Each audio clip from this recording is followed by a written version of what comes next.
what I'm talking about. So, welcome to The Way of Mastery. If you got the book, we're going to be on page 327. And you don't have to believe it. You don't have to accept it. You don't have to welcome it. Some of it you may find hard to believe. Some of it might be quite startling. But you're not asked to analyze it to death. Actually, what happens is if you use it, you'll see that it works. And that's what's cool about it. It is positively different. It's not conventional. And what we'll be told is not the kind of stuff that we've probably been told all our lives. So it might actually work.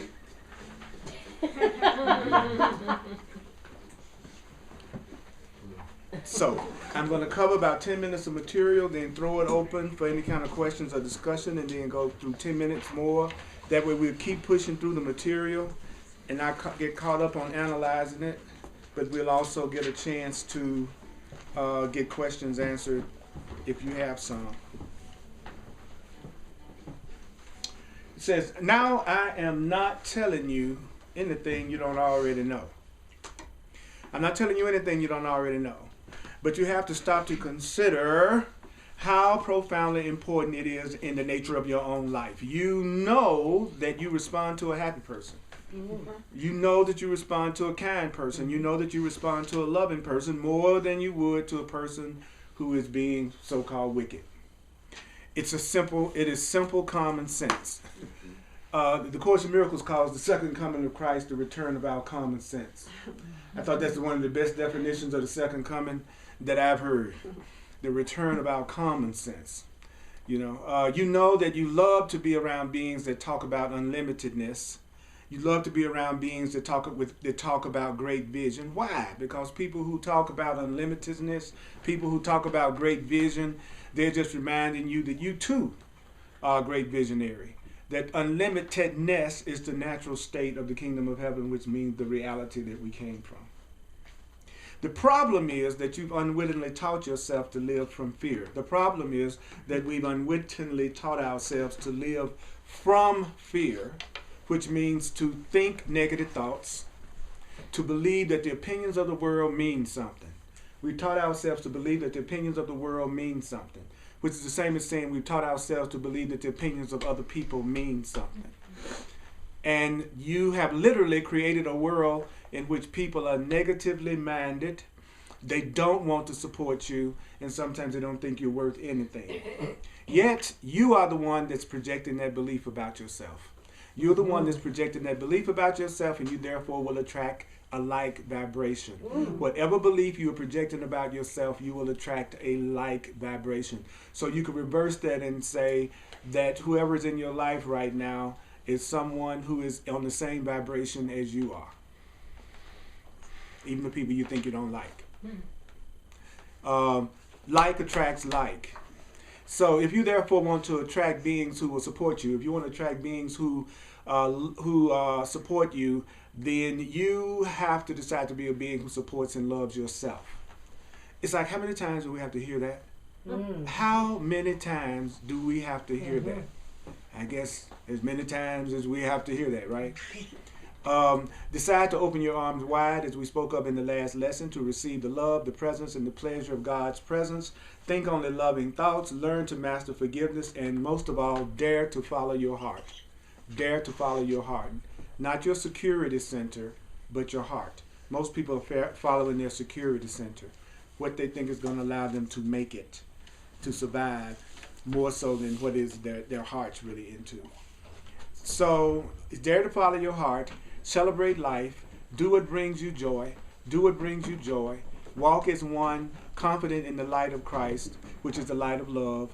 Dare to look out on the world,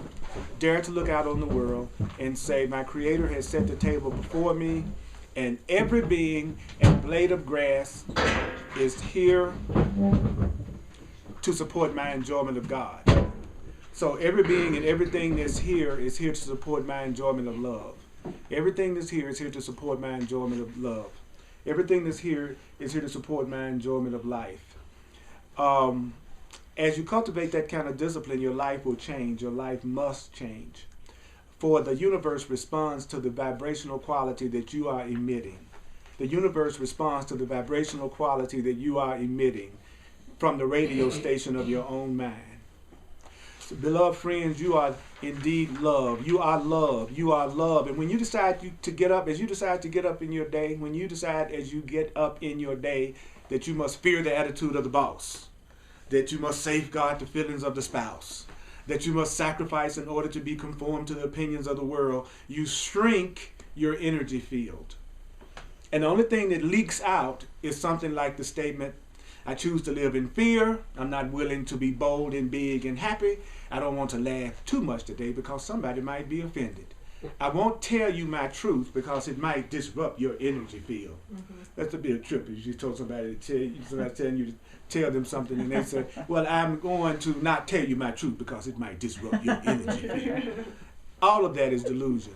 You are free, you are free, you are free, you are free, you are free, you are free, you are free, you are free, you are free, you are free, you are free, you are free, you are free, you are free. You're here to celebrate. You're here to be outrageous.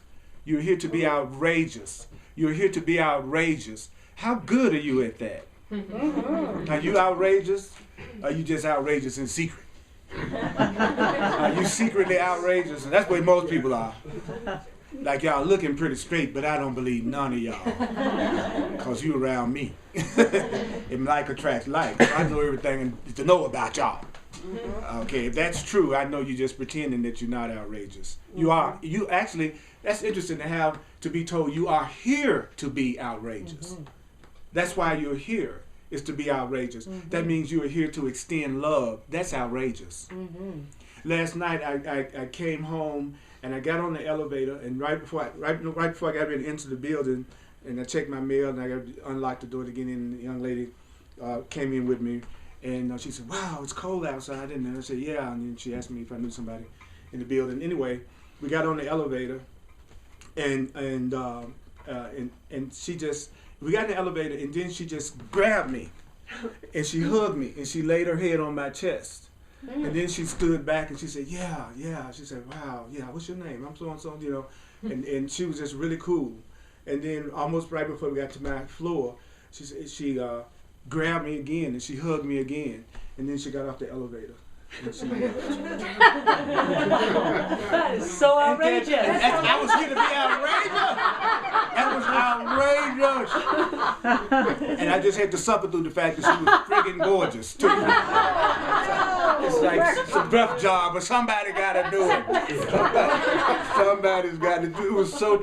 I can honestly say that's the first time that's ever happened in my life that I've been on the elevator and been grabbed by a stranger and hugged. And it was such a paradigm shift in terms of what you think is possible. You know, because first of all, I'm a black dude. You know what I'm saying? And she was a young, white, Asian-looking woman. And those of you who are not terribly in denial, that actually can sometimes have an effect. You know, New Thought people go, "Really?" You know, it's like, yeah, some people actually get scared when they see a black dude coming. Yeah. You're black? Yeah, see? Yes, I went to the body store and I got a black body before I came here. That's just an illusion. That's right. I want to dance my butt off in this life and remember God. Give me a black body. Okay. So that was an example of what the way of mastering the course of love was talking about, that as you change your vibration, your outer world will begin to reflect more and more spontaneous glimpses of love. Because that's the way we're supposed to be about each other.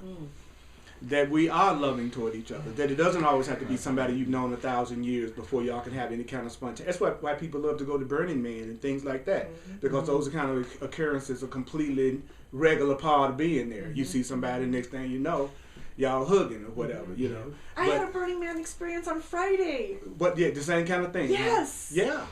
Yeah. It's going to happen more and more and more because now you are emitting another vibration, and so you're attracting people to you.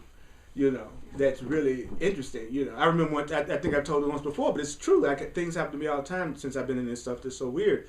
I was at Fillmore's one night, and this young lady had her back to me and she was dancing and for some reason I just felt a connection. And then sometimes you have a fantasy and I said, wow, boy, I wonder what it'd be like to kiss her. And she stopped.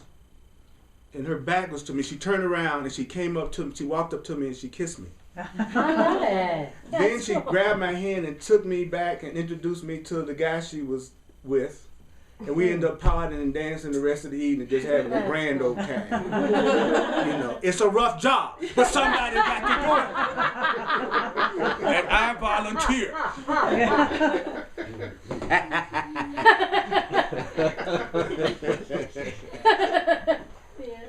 Try it sometime. Go in social situations. Go in places, and when you walk in, the first thing you do is remind yourself that everybody in there is a part of you. That what you're looking at is your one self, looking like it's a bunch of me. And then you bless the crowd. Always bless the crowd. Always bless the crowd. Because that's my job. That's what we on the planet is to bring light. That's not just some abstract metaphor. That's really why we're here. That's why people struggle, because they believe their reason for being here is everything other than being the light. And then I said to higher power, I said, who in this place would really resonate with me, that would enjoy meeting me, and who I would enjoy being connected with. I said, you know who that is. And there has just literally been times that I've closed my eyes and said that, and when I opened my eyes, there was a person standing right in front of me. And they would say stuff like, wow, I was looking at you from across the room, and you just look like a really cool person. So I just thought I'd come over here and introduce myself, and just start extending. And if I go somewhere and it doesn't happen, then I know that was really good too. Because sometimes I've met people at places I wish I hadn't. You see what I'm saying? So when nothing happens and I go somewhere and nothing happens and it just be me and it's just whatever, it's like, okay, that's cool. Oh, didn't nobody get to pass tonight that was okay to connect up with. So again, all of this stuff, unless you ever try it, unless you try to apply it, you'll never know that any of the things that we're studying works. If you just come to a class and you hear it and then you go out of the class and look at things just the way you've been programmed to look at it, then you're just going to get the same experience you've had all the time. It takes a little bit of courage. Like you said, you have to be willing to be outrageous. You have to be willing to celebrate. Because it's all you anyway. According to everything that we're studying, we're all one. That's not some kind of a fantasy. That's the truth. So you're here to celebrate. You're here to be outrageous. You're here to extend love. And love cannot be extended through a contracted energy field. Therefore, teach yourself to notice each fearful thought. That we already probably pretty good at that. Teach yourself to notice when your energy field is contracted. Now, like right now, some of you may have a contracted energy field because you think you're in a room of strangers and people that you really don't know. So your energy field is something like that. So this is an opportunity to be outrageous. This is an opportunity to extend. And then it says, so when your energy field is contracted, do the opposite. So if I go into a social situation and I feel separate, then instead of shrinking back into my separateness and say the people at the party are not friendly, I get up out of my chair and go talk to somebody. I do just the opposite of what my ego is telling me to do. But the average person would feel contracted and then judge the people in the party or the social gathering as not being friendly. And they don't realize you're the one that's not friendly, aren't you? Or you're the one sitting in the corner not talking to nobody. It's you that's not friendly. So the only thing that can be missing in any situation is what you're not giving. If you want to know what's missing in your life, it's what you're not giving. So it goes on to say, choose to receive love. If you start to go through a single day and you notice that by 5 o'clock your energy is not feeling very good, ask yourself, if at the end of the day your energy isn't feeling very good, it says ask yourself in the way of mastery, where have I been waiting for love to show up as a gift of something or someone else to me? Okay, in other words, I feel bad because I'm waiting for love to show up and somebody to give it to me. I'm not the one that's extending it, and that's why I'm tired. Stop what you're doing and be the one who gives love to yourself. Simply that, so that you can enjoy it, give it to yourself. So that you can enjoy it, give it to yourself. So that you can enjoy it, give it to yourself. People give you what you give yourself. You give yourself attention, people give you attention. You give yourself acknowledgement, people acknowledge you. See yourself as significant, people see you as significant. It starts with the attitude you have towards yourself, because you're the radio station, you're the one that's sending out the signal, and the signal is going to be based on the way you think about yourself. All right. Questions, comments, ahas? Yes. The other day I realized, really, actually, everything and everyone is truly a projection. Yes. And I mean, you touched upon that here now. But really, everything is a projection. I heard a couple years ago, someone said we never really meet anyone else because everyone is simply a mirror to us. And likewise, it's all just oneness. Because you can't even see your own face, right? So I'm just looking out. So if that's true, these are my faces. See, I don't even see my face. You know what I'm saying? So literally, I'm looking at my faces that are pretending that they're not my faces. Because that's the game that you were playing in order to believe we're separate, because we decided to have the experience of, I wonder what it would be like to be separate. I wonder what it would be like to be different, to have my own unique way of expressing myself. So we just neatly divided ourselves up, the one self that we are, into what appears to be all the many people that sit in the room with their own personal egos and their own personal bodies.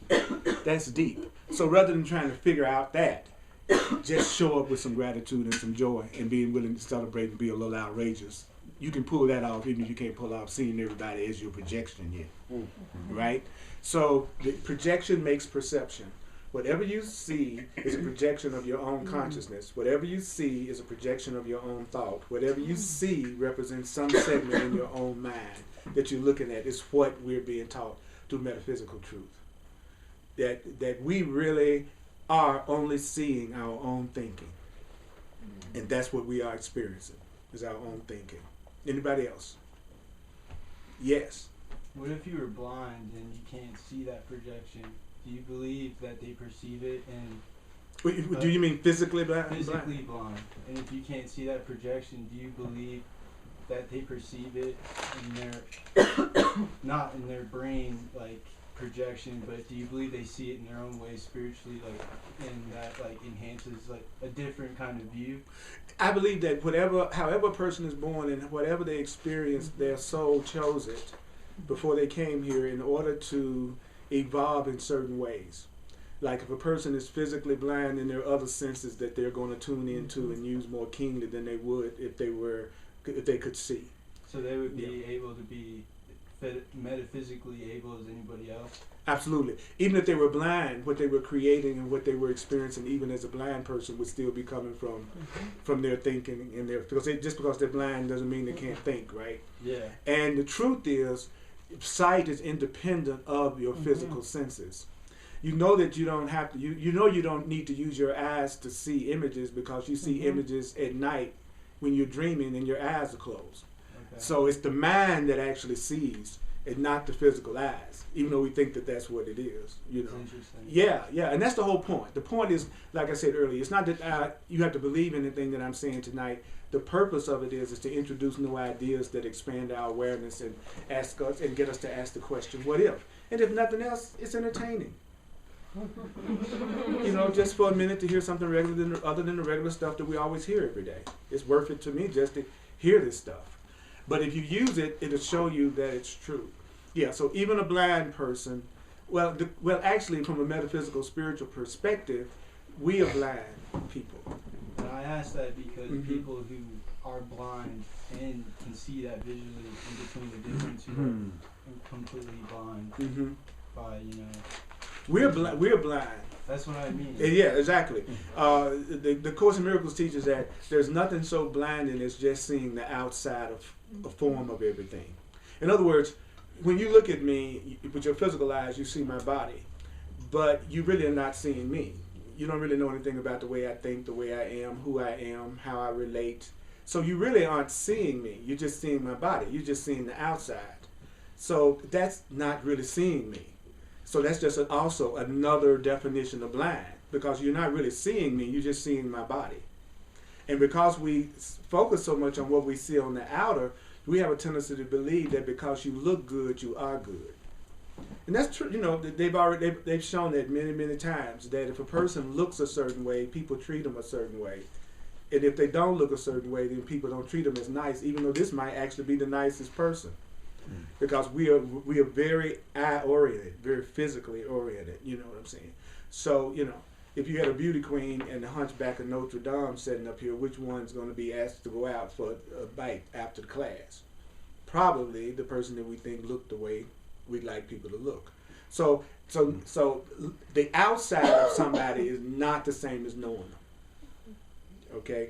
And you attract people to you who are your vibration. So if that's true, I can tell a lot about myself by the people that I'm attracted to. Just like I was saying about the young lady in the elevator. She didn't do any of the typical stereotypical stuff that you would do. You don't grab a dude you don't know in the elevator and give him a hug. You know what I'm saying? So what did that prove? It proved she had humongous, off the chain good judge of character. Right? Because she was safe. She was safe. I wasn't going to do anything to her. So she knows who to respond to, which is a lot better than a lot of people who can be in the presence of loving people and don't even respond or notice them, but always attracted to the person that's going to give them hell.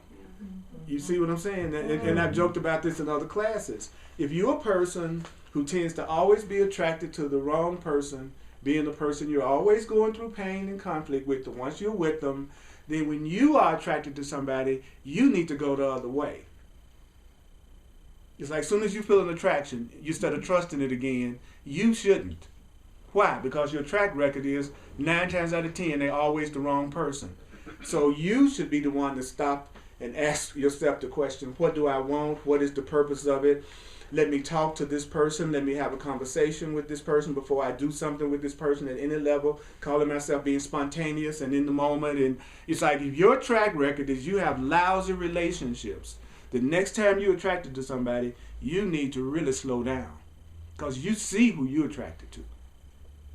But that's not the way it works, is it? The next time you feel it, you act on it just like you got really great radar.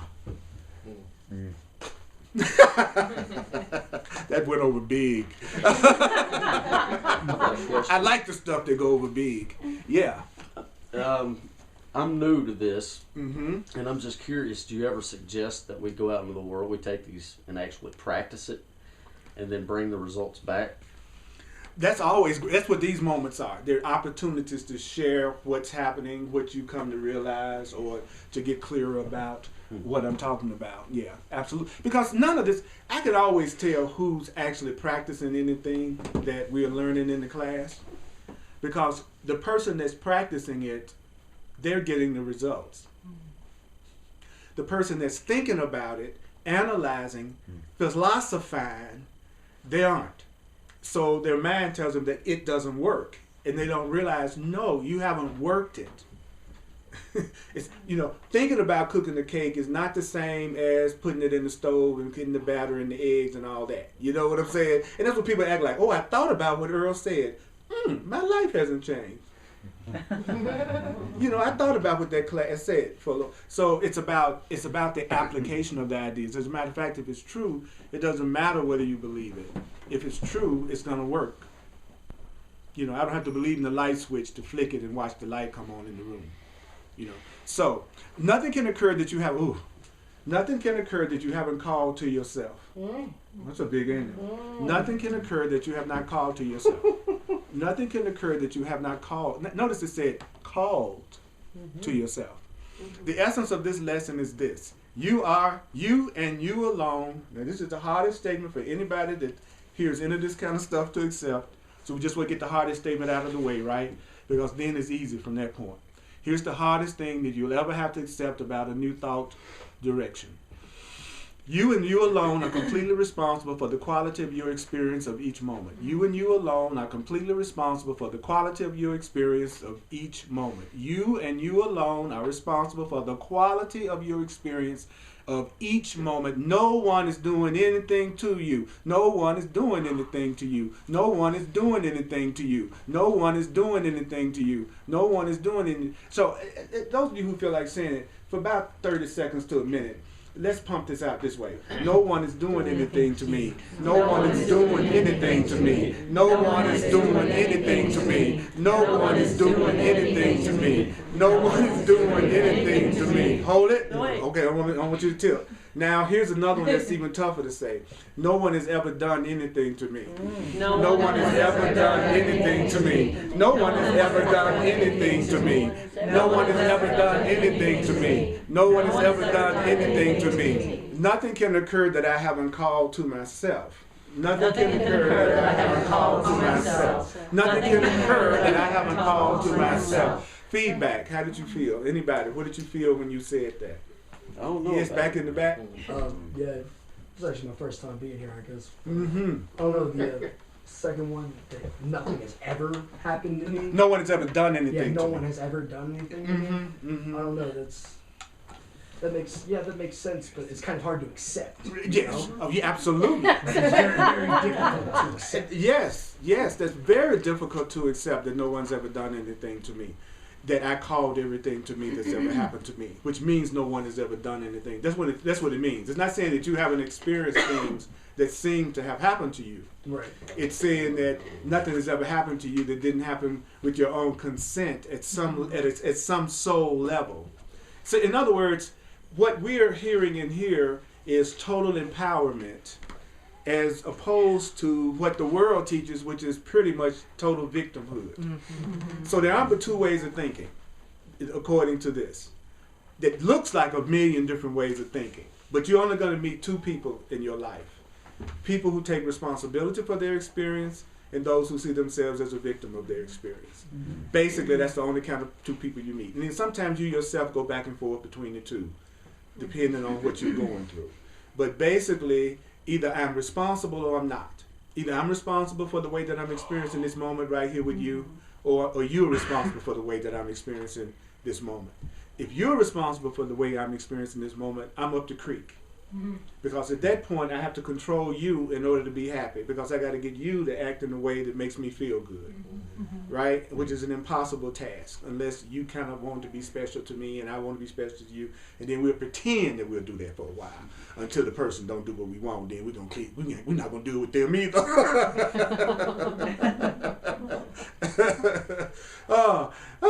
It's so funny. It's so funny. It's so funny. Our relationships are such bargains.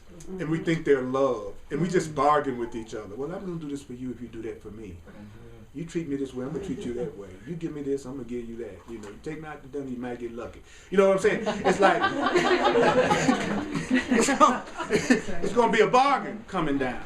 And so, anybody else want to share what they felt saying that? I think it's empowering, and it's also about just creating freedom within yourself Mm-hmm. and within your relationships to like really allow, because we always say we want you to be yourself, we want, I want to be myself, I want to be able to be authentic, and I want my, people I'm around to be that, but then, we, like you said, we have these bargains, we have these little triggers and relationships that really, when we follow that statement that you said, it's about freedom.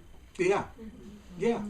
And freedom is of the mind and not of the body. Mm-hmm. See, people think freedom is of the body, but really, it's like they said in this old Parliament Funkadelic song, free your mind and your ass will follow. You know what I'm saying? It's like, that is the truth. Because your body's going to be wherever your mind directs it to be. My body is sitting here because I'm the one that set my body down.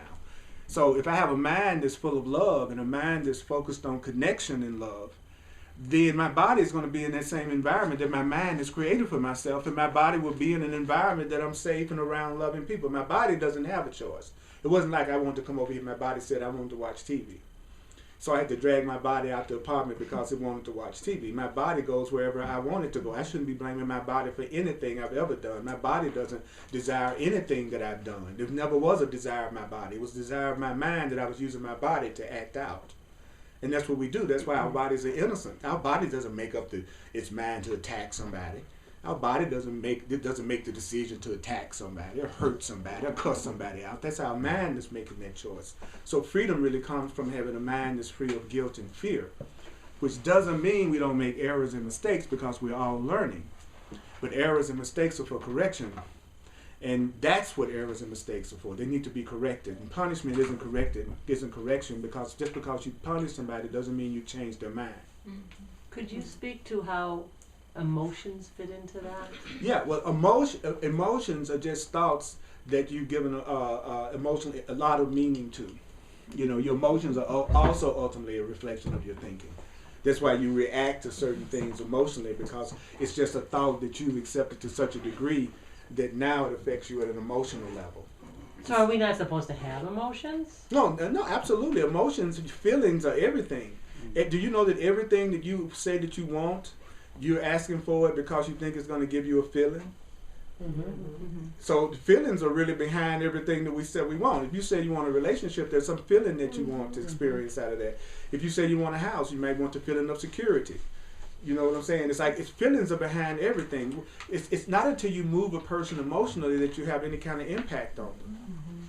You know what I'm saying? It's like that's whenever I want to have a good cry, I always watch Undercover Boss. Guaranteed tears every time. I can't even help it. Yeah, the boss sneaks in. You know what I'm saying? Act like he or she acts like they're one of the employees, and they be working alongside the employees, and they hear the employees' stories, and a lot of them are working really cool people, working really, really hard, and they find out, you know, that they got taken care of a mother that's got cancer, or they got it, you know, they really hear what the workers are going through. And so at the end of the show, they'll invite the worker to come to what the worker think is a meeting, just a meeting with them. They don't know they've just been hanging out with the president or the CEO of the company, training them, literally. And the CEO in most cases that I've seen it, they'll like tell the person how because they usually be blown away. At least the ones they show on the show, they have had how dedicated this work is, even though they're not making a lot of money, and how much they want to be there every day, and how 90% of the people in the world are cool, y'all. Yes. It's just what we see on the news that make us not trust each other and think that everybody is horrible. That's just crap. It's not. We just get a few people that's got a deep call for help. They get magnified, and then we project that everybody's untrustworthy, not nice. You know what I'm saying? Which is kind of sad, really. You know, because if you woke up tomorrow morning and they said 50 people were murdered last night, it would be like all over the front page, and everybody would be freaking out. There's 1 million people in this area. You know what I'm saying? And you got less than 20 people that got murdered. That's not even near 1% of the population. So there are much more loving, safe people than there are people who are harmful. You see what I'm saying? And so they work with these people and find out what they're really going through and stuff. And then they say stuff like, I'm going to give you $10,000 to put for a fund for your child, or I'm going to help you with this franchise that you've been dreaming about having that you think. And and you see the people they just freak out because they feel so good to feel significant, to feel noticed, that somebody really recognized what they were doing. And when you see those kind of genuine connections between people, unless you're dead, then it affects you at a heart level, even if you're a man. Mercy. Yeah. Because men, you know how we have to be. So if you're attracting everything in so that you can feel an emotion, and what you've attracted in is you're feeling the emotion of anger, would it be then the way of mastery to, I've attracted this in, evidently I want to feel anger, to just actually feel the anger? Yeah, I always say I'm making myself mad about this.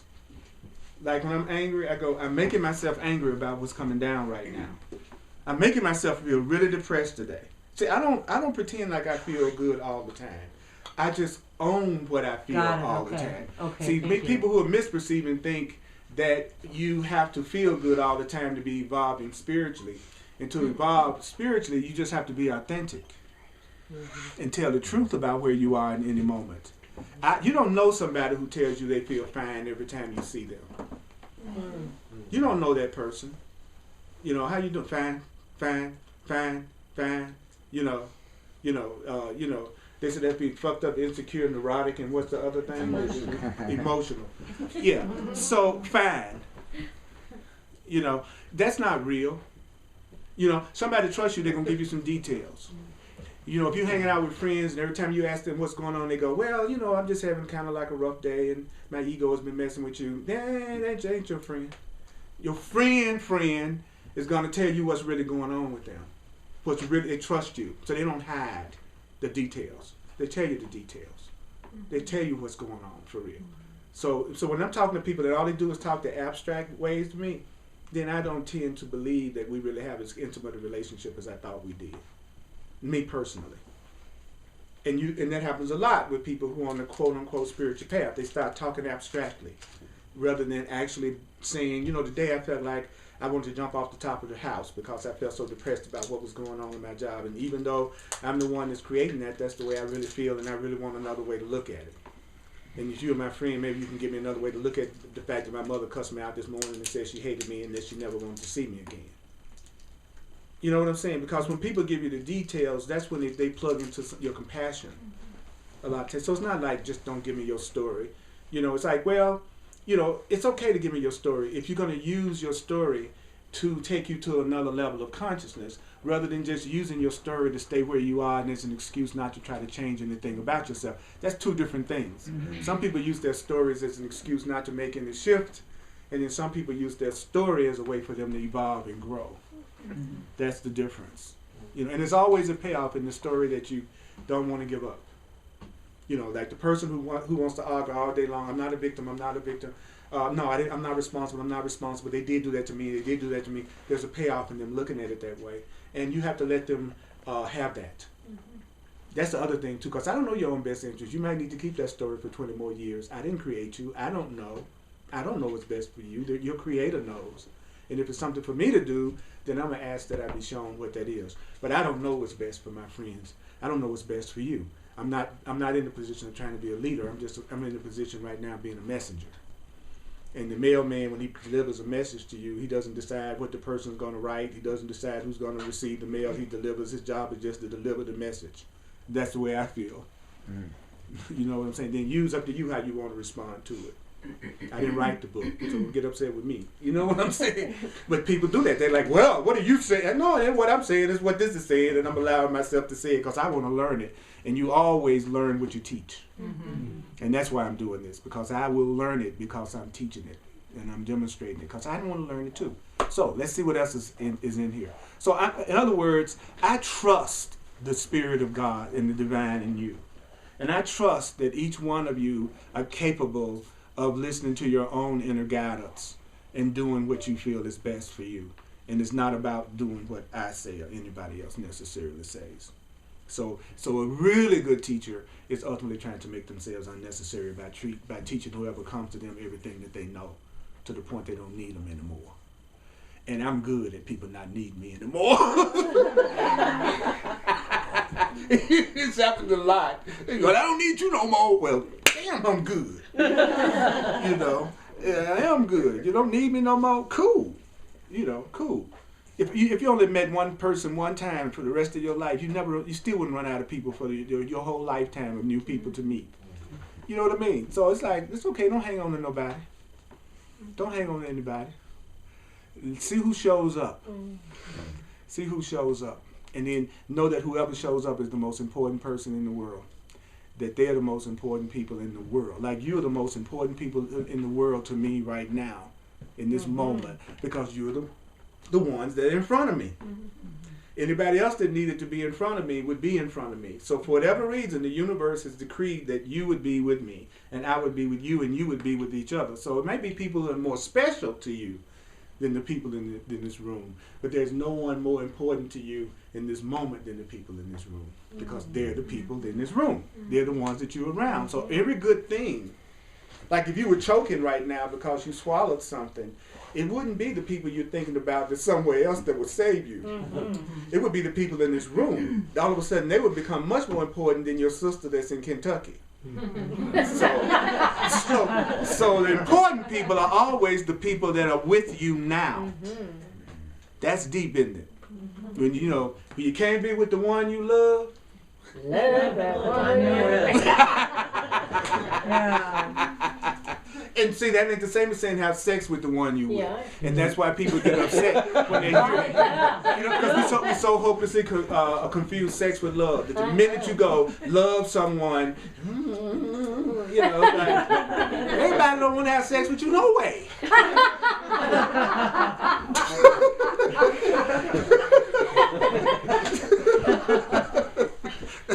So we definitely not talking about having sex with everyone you meet.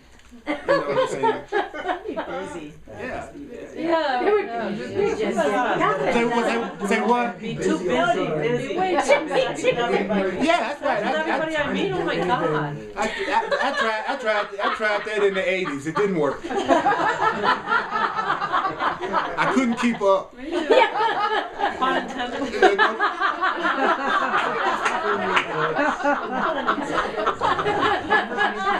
No, I never had that issue.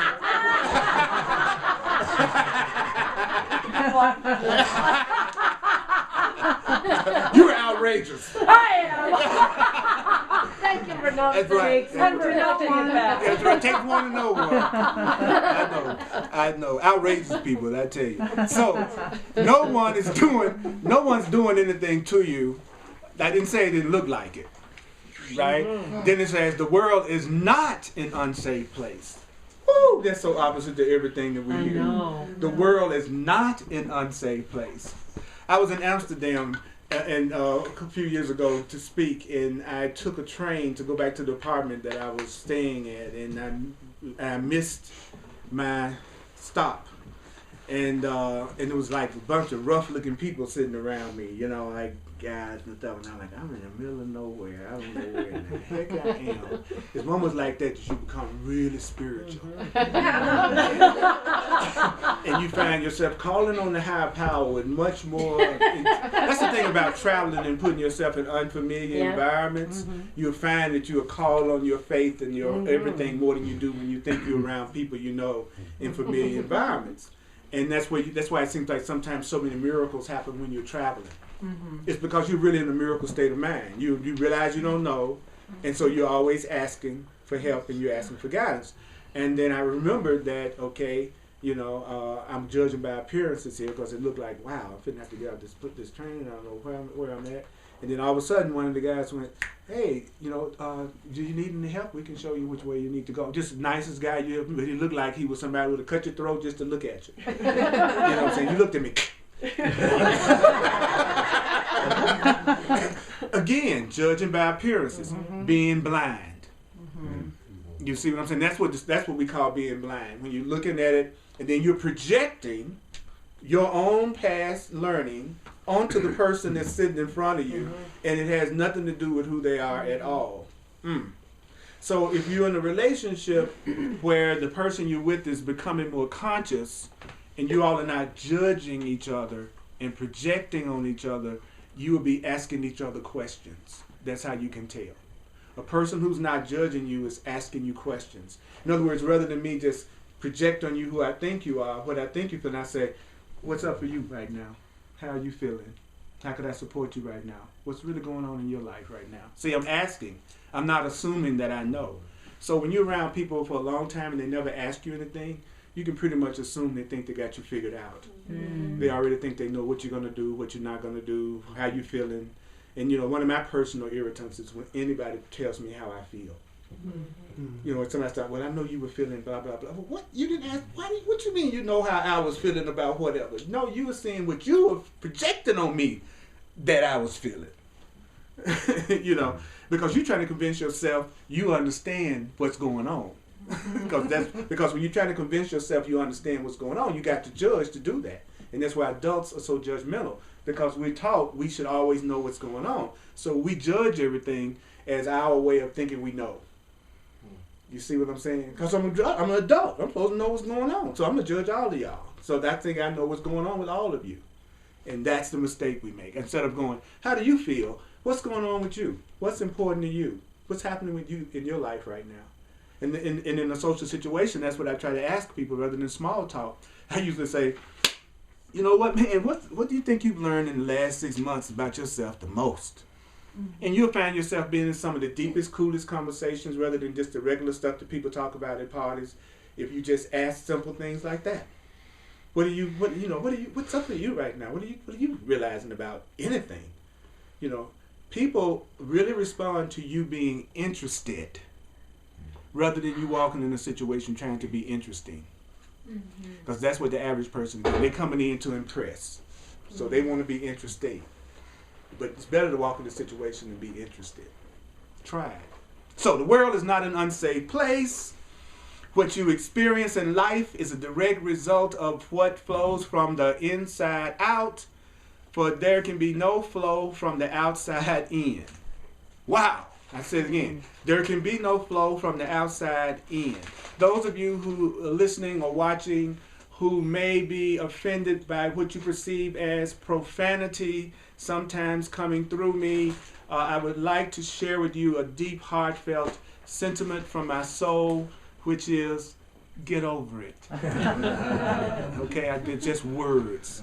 And you're giving words all the meaning that the words have for you. Words have no meaning until you give it a meaning. So if you're offended, you're offending yourself. You're always offending yourself.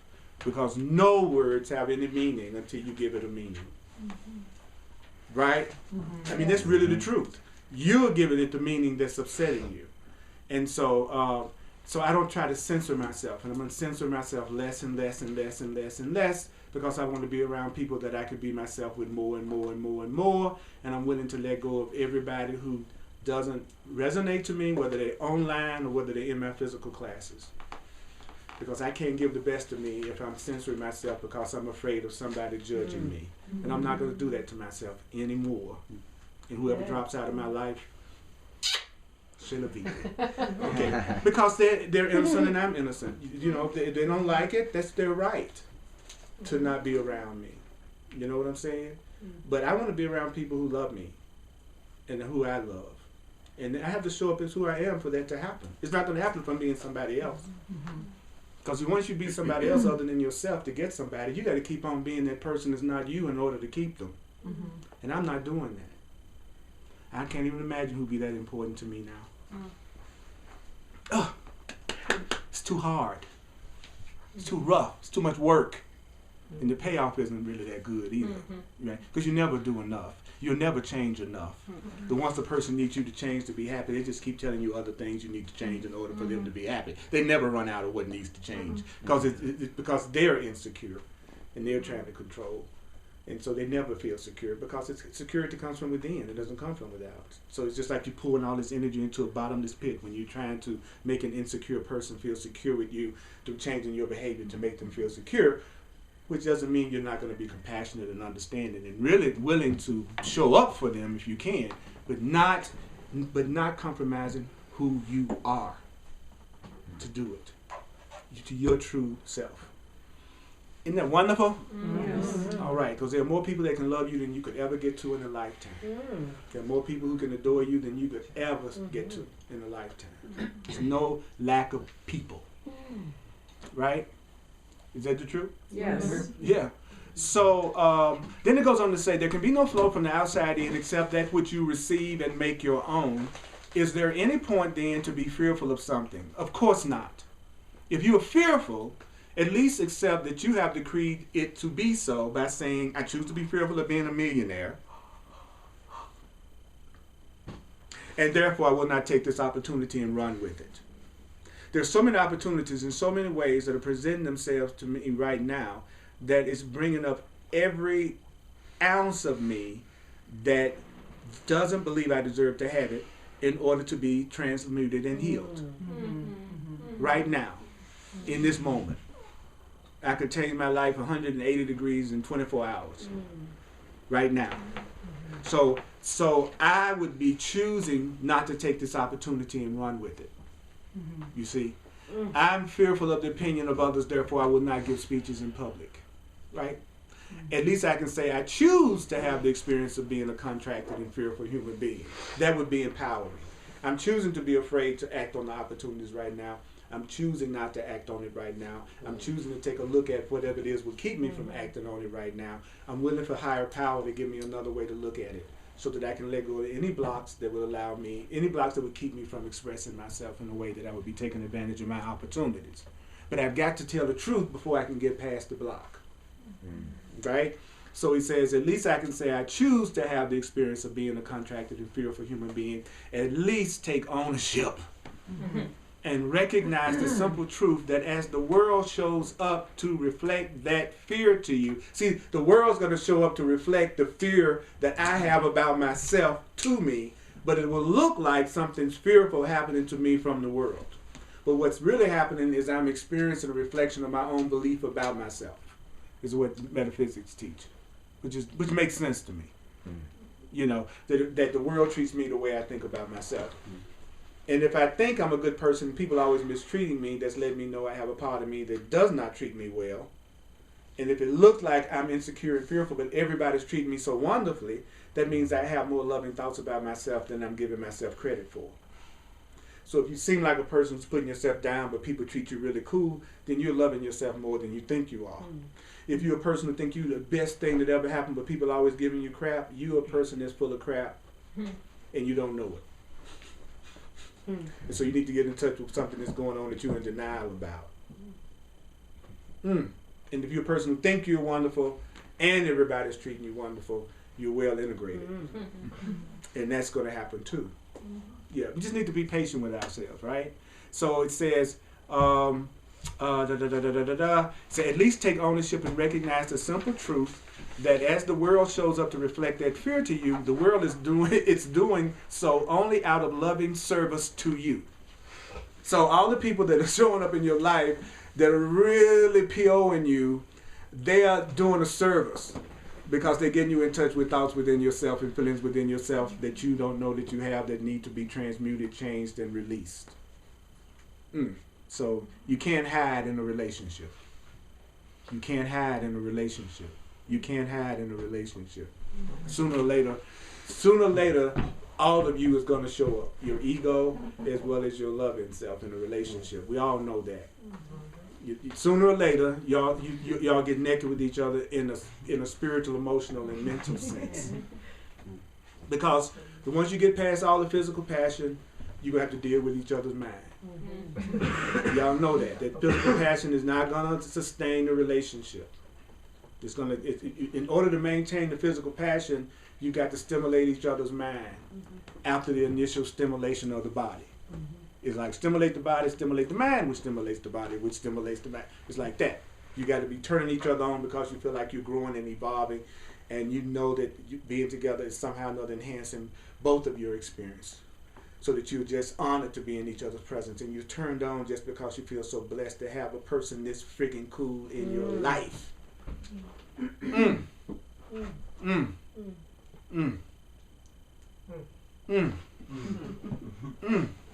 Have you ever had somebody look at you with love? It's the best feeling in the world. So somebody look at you and you can look in their eyes and you can tell they're seeing you as this wondrous, beautiful, loving, incredible being that they just feel almost honored just being around you. And then people say, that's feeding my ego. No, the negative stuff you're saying about yourself is feeding your ego. The positive stuff is what feeds your spirit. But we can be so warped that we reverse it and don't want to say nothing good about ourselves or somebody else. And we'll say, that's the ego. And then as we criticize, judge, and put ourselves down to somebody else, we'll think that's the reality. Totally backwards. Totally backwards. People aren't seeing you correctly until they see you lovingly. That's the people who see you correctly. And so beings will respond to you according to what you want to call into your being, and that is all. Nothing else is possible. It's quite true that you may be calling a calamity to yourself. You may be calling a calamity to yourself because you as a soul are ready to discover a greater depth of love and forgiveness in yourself. Life might bring you challenges, but only because you have asked life to bring you challenges so that you can grow your capacity to maturely direct love in this world. In other words, nothing can occur that you have not called to yourself. Nothing can occur that you haven't called to yourself. You know, I got that kiss because I called for it. I got that hug because I called for it. I have people in the class that I'm learning with because I called for it. Everything that's happening is because I called for it. Just think about how empowering that is. There's a lesson in here that he says when you get up in the morning, you go take a shower, say, I allow the shower. I allow the water. I allow the toothpaste. I allow brushing my teeth.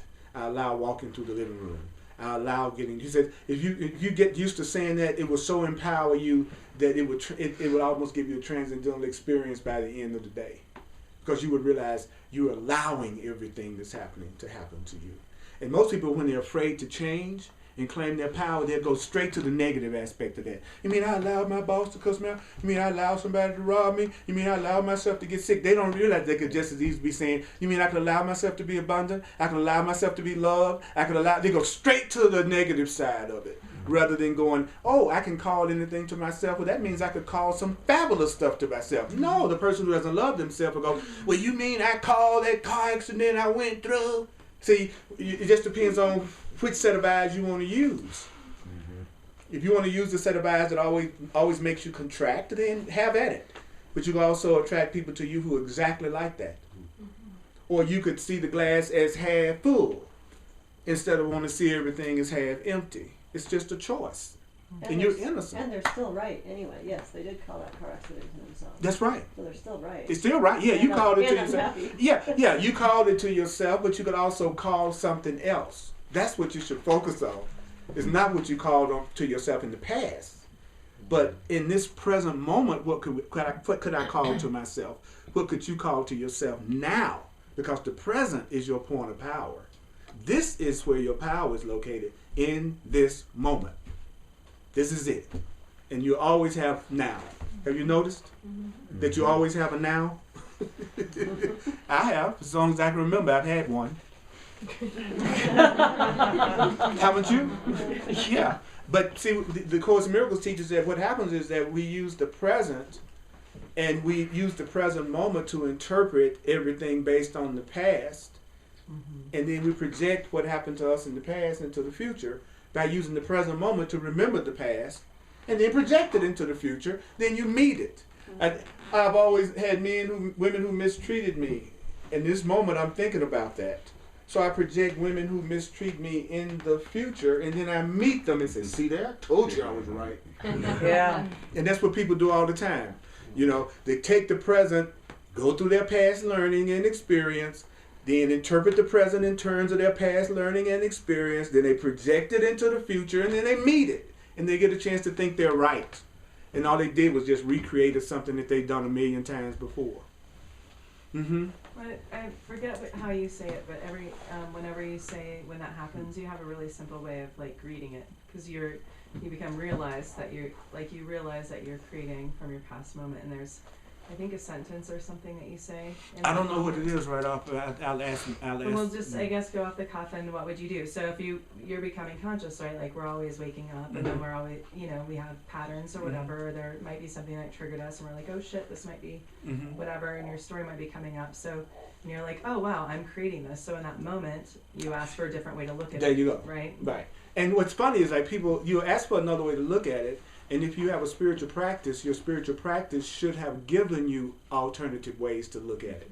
That's why you all always hear me push you to study, read, do your spiritual practice. That the class is supported, but it doesn't substitute for your own personal work. Because this book is full of different ways to look at it. And not just this one. I'm not saying you just got to do it this way. I'm not one of these people who say, the right way is the only way, and if you don't do it this way, you're screwed. That's not what I'm teaching. This is for people who want to use this way. That's it, right? And so it's full of alternatives. Like just like it said, for me to say stuff like, I'm I'm entitled to miracles. I'm open to the joy of this mind. We have so many different ways to look at it. This is just my call for love. This is something that I drew to myself so that I could grow spiritually. This is just something from my past that I'm no longer going to. In other words, there's so many ways to look at it. I see only the past in my love life. It's so many new ways to look at it that's there, but it's only there for people who study. It's not there for people who are making it up as they go along. Because when you make it up as you go along, you're just going to go right back to your own so-called wisdom and just recreate what you've done before, only you're just going to do it in a different flavor. That's it.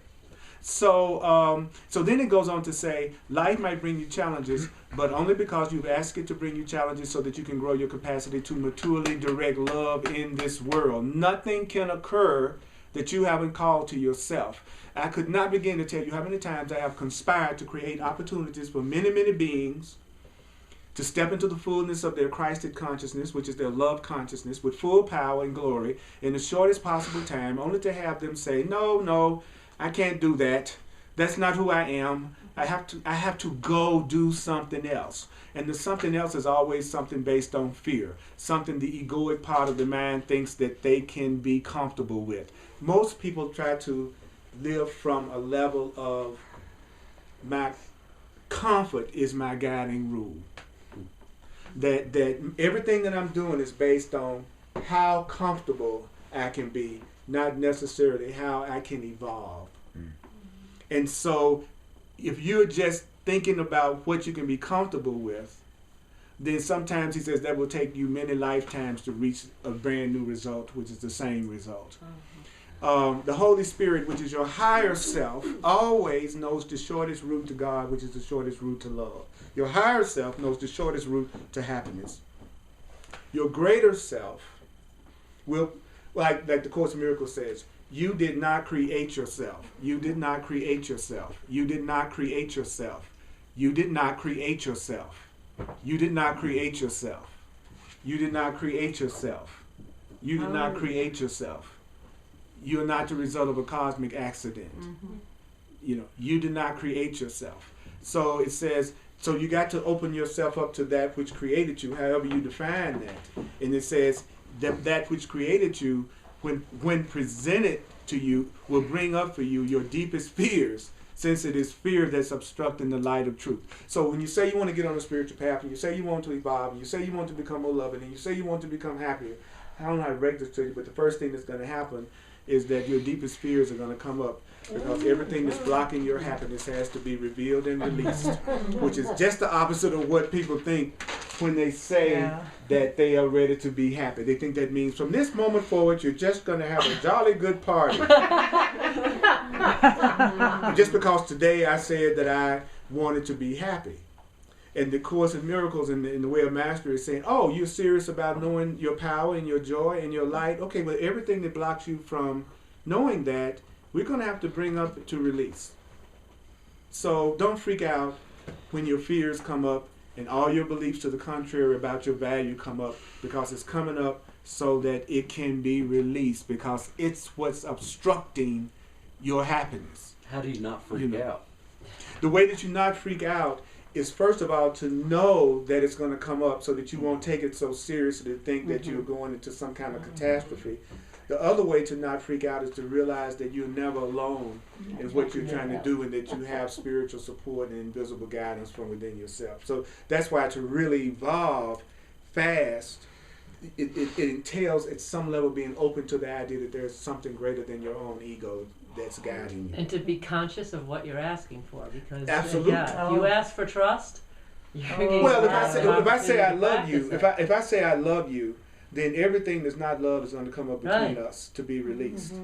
You know, because we want a pure love, and how can we have a pure love if we got a lot of blocks and fear? So we got to both understand. Oh, you said you love me. I say I love you. Things are going to come up between us that need to be released, that keeps us from loving each other. If we know that, then when those things come up, we won't break up. Yeah. We'll realize that's all part of what needs to be released, and we'll ask for another way to look at it, and we'll follow the instructions that's coming from our spiritual practice to deal with it. So now we're going to make it, because our desire to connect is stronger than our desire to separate. And we realize we're not perfect yet, so we know stuff is going to come up. So I'm not expecting you to be perfect in every way all day long. And that's what's so cool, though, because if I'm not looking for you to be perfect, it's easier for me to forgive you when you act less than perfect. But I promise you. That's right. But if I sit up and say, baby, I'll never get mad at you. I'll never get upset. You can depend on me no matter what. I'm never going to break my word under any conditions, no matter what. Then the minute I slip in any kind of way, you're going to feel betrayed, and you're going to be angry, and you're not going to want to have me in your life. And that's what people do in relationships. They make promises they cannot keep. And then they get condemned in the relationship because they didn't do it. I want to love you. I want to go beyond whatever keeps me from loving you, brother. And in the process, I'm not going to always do it perfectly, but I do have that goal, and I'm willing to do whatever is necessary to let go of the blocks that keep me from loving you. See, that's different from me saying, I'm going to be Mr. Perfect, and I'm never going to get upset, and I'm going to love you no matter what. Yeah, I am one day. But right now, I got some stuff that needs to be released. So I'm certainly not going to hook up with somebody that's expecting me to be perfect. You know, it's like when my ego comes up with people, and they see the part of me that gets mad and angry, they act like Christ just shot him. You know what I'm saying? It's like, Earl, you upset.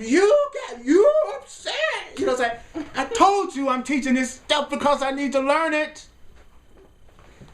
I'm just like you. I'm learning just like you are learning. Don't put me on a pedestal. You just get better aim. You know, I've been there. I've taught for a long time. I know what happens when you get put up on a pedestal. You become the first one to get shot at. Yeah, exactly. Because people want to equalize the situation. If they think you better, then they're going to do everything they can to bring you down. Because they're trying to equalize. Everybody's trying to equalize. You know what I mean? So if you're a leader or a follower, you walking by yourself. You know, I want to be walking side by side. I don't want to be the leader. Because when people want to be the follower, then they want you to be the leader. But when they decide they want to be the leader, then they want you to be the follower, and they're mad at you for wanting to be the leader. They say you're trying to take over. But when they're ready to be the follower, they're mad at you saying, how come you don't step up and take over? So forget that role, because you never know when somebody wants to be one or the other. So I don't play with the leader stuff. Forget it. Forget about it. I'm interested in being nobody's leader. No. I want to walk with you. You know, I mean, walking just a little bit in front of you if I'm more familiar with this material, but that's like that. It's not like, oh, I got it all together now. No. I need you as much as you need me. That's what time it is. What you have to say to me is just as valuable as anything I have to say to you. That's why when you're with me in a social situation beside this, I'm typically quiet.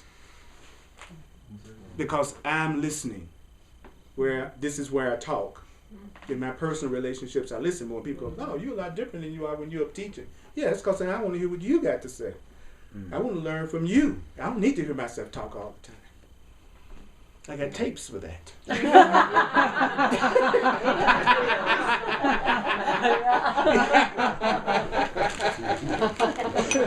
Could you do me a favor? And get that bag for me that's right up in the window next to where I teach downstairs. Love offering. The money bag. The money bag. Get the money bags. Yeah, you know what I'm talking about? Yes. Thank you.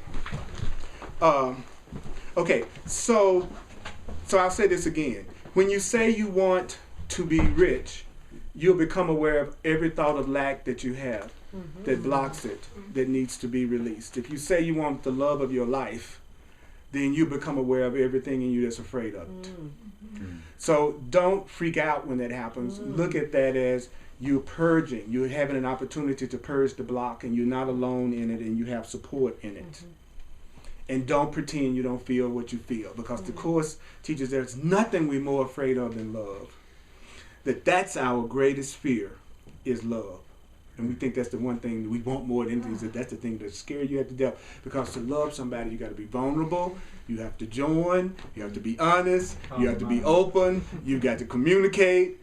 And it's a lot easier to a fearful mind to do none of that. Because a fearful mind thinks that they're really authentic and honest and share, they're going to be left. They're going to lose. They're going to lose. And so it's fearful to join. It's easy to separate. So when you say you're ready to join, you're saying I'm ready to let go of all the barriers in me that keep me from knowing love. And that's what we do in a class like this. And that's why I'm always a little amazed when anybody shows up. Because it is fearful. Thank you for sharing with me. This is what I do full time in the world, and I receive through the Holy Spirit, through the people who appreciate what I do. And I don't charge for it so that anybody can come. And I trust that those who see value in it will share.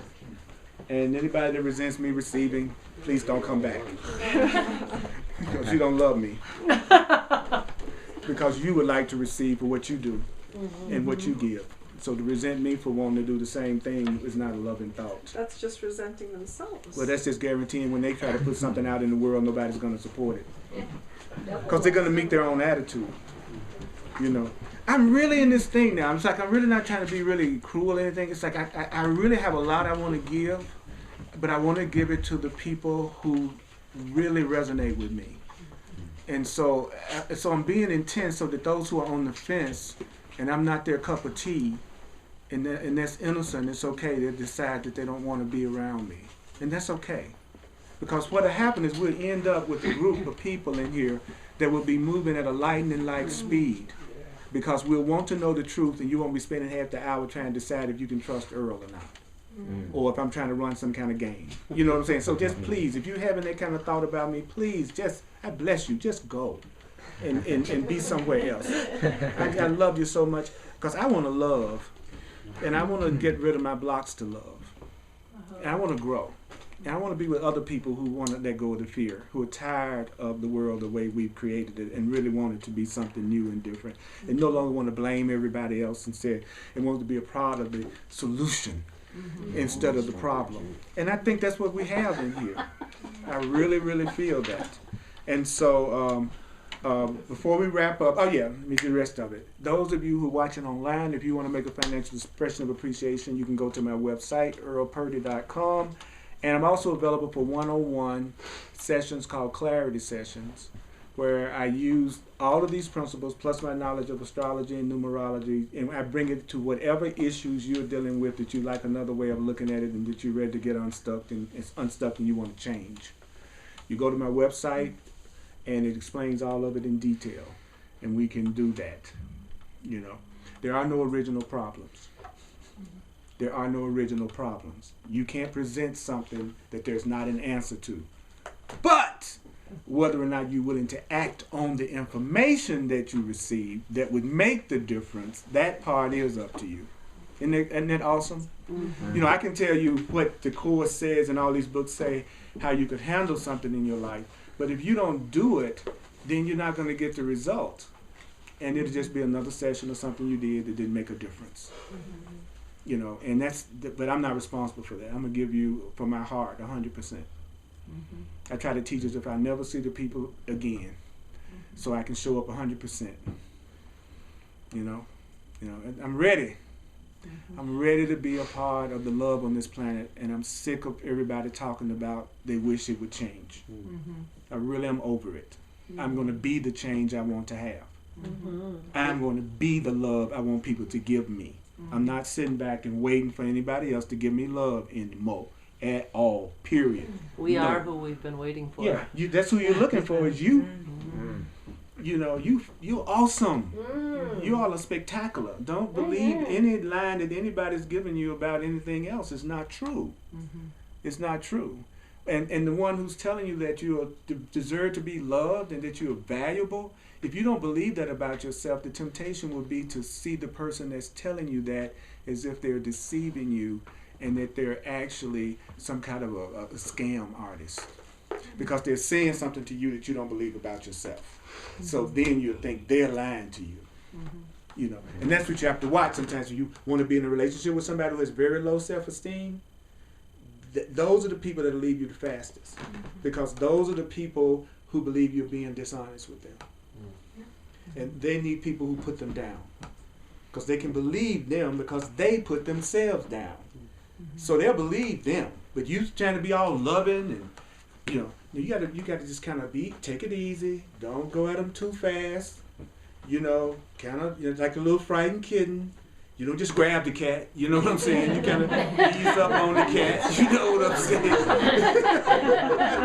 You know, you have to be careful. You don't grab the pussy. You know what I'm saying? Okay. Now, you hear me? Yeah. Okay. All right. So when you're around people who are frightened, then you really pay attention and you listen and you ask permission. Would it be okay if I hugged you? Would it be okay if I held your hand? Would it be okay if I kissed you? It would be okay. You ask. That's empowering to them right there. They're not used to people having enough respect for who they are, to even ask, can I? Is it okay? I want you to feel safe. I'll stop right in the middle of a conversation with somebody new that I'm talking to who doesn't know me well and say, hey, is there anything that I've said in this conversation that you feel uncomfortable about? Because when you're trying to be really, really loving, you can be really, really scary. And people will go, what do you want? What do you want? What do you want? What are you trying to get? What do you want? What's your motive? So you have to stop and go, and you'll be surprised. People will go, well, no, and then they'll think of it and say, well, actually, I did feel a little bit discomfort when you said blah, blah, blah, blah, blah. And then you go, oh, okay. Well, I want to honor that because I want you to feel safe, because I know the best that I'm ever going to experience out of you is going to happen if you feel safe with me. People don't play with you until they feel safe. They don't let you see who they are until they feel safe. So if you shoot for safety in all your relationships, you'll experience the love that these books are promising. You know, not to impress, but how safe can you feel in my presence, right? So we got 5 minutes, so just kind of relax right now, and I'm gonna do a quick review. And don't forget, Sunday at 1 o'clock is the Course in Miracles class, and it's awesome. And I want to invite you to come to it.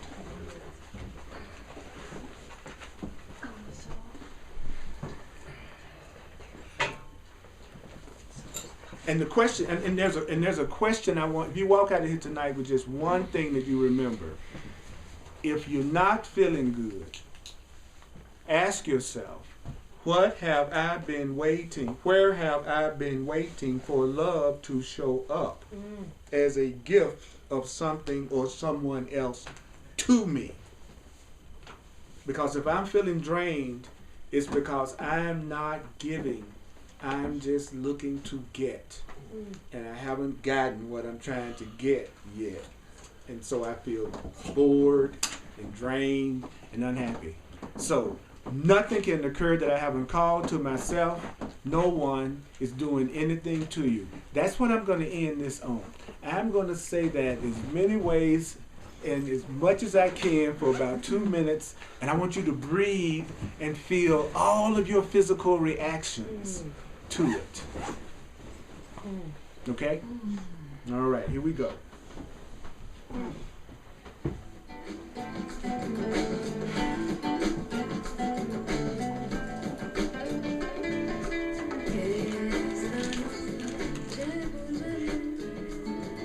No one is doing anything to you. Nothing. Nothing. Nothing. Nothing. No one is doing anything to you. No one is doing anything to you. The world is not an unsafe place. What you experience in life is the direct result of what flows from the inside out. All that you give is given to yourself. All that you give is given to yourself. All that you give is given to yourself. Be outrageous. Celebrate your life.